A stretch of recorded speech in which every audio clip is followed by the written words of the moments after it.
नमस्ते दोस्तों। आज जो है हम आपको पढ़ाने जा रहे हैं माइक्रोस्कोपी। माइक्रोस्कोपी के कुछ बेसिक चीज़ें जैसे कि रिजॉल्विंग पावर क्या होता है, मैग्नीफिकेशन क्या होता है। वैसे माइक्रोस्कोप की ज़रूरत ही क्या पड़ गई? तो इसकी ज़रूरत इसलिए पड़ी कि छोटे छोटे ऑब्जेक्ट को देख, चूँकि इसका ग्रीक वर्ड यदि देखोगे इस शब्द का स्मॉल होता है, माइक्रो का मतलब, और स्कोपिन मतलब टू सी।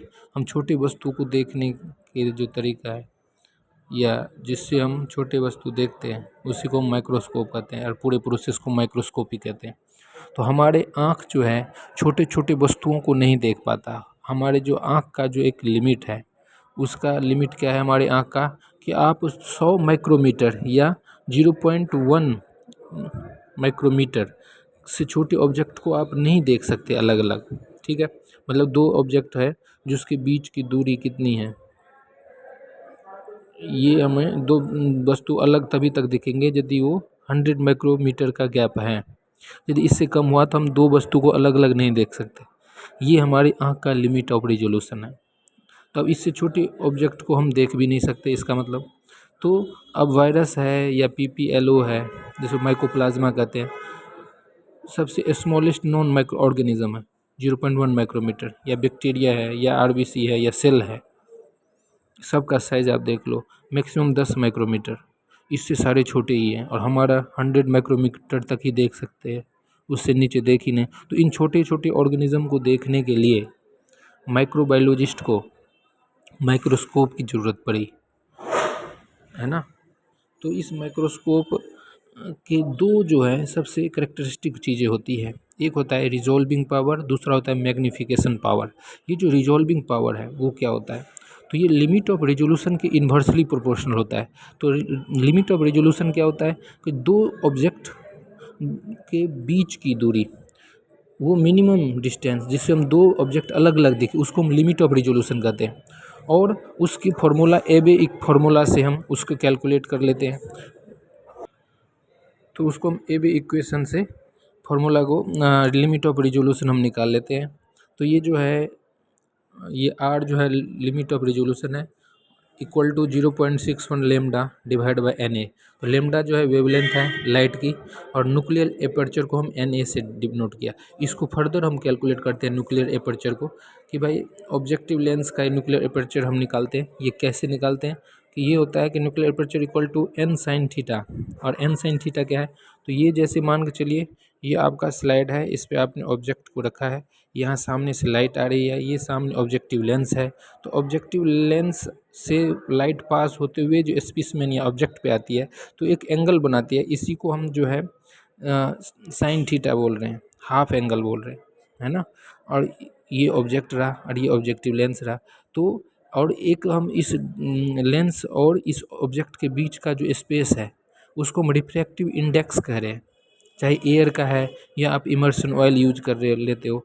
तो उस क्या कहते हैं रिफ्रैक्टिव इंडेक्स और ये न्यूक्लियर एपर्चर के जो ये एंगल हैं, इन दोनों को मल्टीप्लाई कर दो तो न्यूक्लियर एपर्चर निकल आते हैं इस ऑब्जेक्टिव लेंस के। ठीक है, तो इसका फॉर्मूला ये देख सकते हो NA equal to n sin theta. ठीक है, तो ये यदि आप ये देखा गया है कि जो ये जो वेवलेंथ है, वेवलेंथ जितनी छोटी होगी उतना ही छोटा ये लिमिट ऑफ रिजोल्यूशन होगा, और लिमिट ऑफ रिजोल्यूशन पावर के इन्वर्सली प्रोपोर्शनल है, तो उतना ही अच्छा उसका रिजोल्यूशन पावर माना जाएगा। इसीलिए जो लाइट माइक्रोस्कोप है उस लाइट माइक्रोस्कोप में ब्लू लाइट है, ब्लू लाइट का जो आपका वेवलेंथ होता है 450 नैनोमीटर होता है। इसीलिए इसको विजिबल स्पेक्ट्रम में हम माइक्रोस्कोप में यूज़ करते हैं, क्योंकि छोटे से वेवलेंथ है ये, इसमें आपको अच्छा आपको रिजोल्यूशन मिलेगा, रिजोल्यूशन पावर मिलेगा। ठीक है, और यदि हम बात करें कि भाई न्यूक्लियर एपर्चर की ये मैक्सिमम कितने हो सकते हैं, देखो रिफ्रैक्टिव इंडेक्स जो होते हैं वो मैक्सिमम 1.6 हो सकता है, और साइन थीटा का वैल्यू सबसे ज़्यादा 1 हो सकता है ना।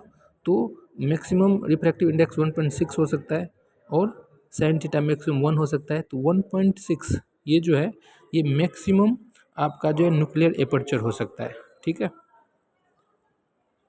और न्यूक्लियर एपर्चर यदि आपको पता चल गया है तो यहाँ पे देख लो कि भाई लिमिट ऑफ रेजोल्यूशन जिसका न्यूक्लियर एपर्चर सबसे ज़्यादा होगा वो आपका लिमिट ऑफ रिजोल्यूशन कम मिलेगा, और लिमिट ऑफ रिजोल्यूशन कम मिलेगा तो रिजोल्यूशन पावर उसकी ज़्यादा होगी।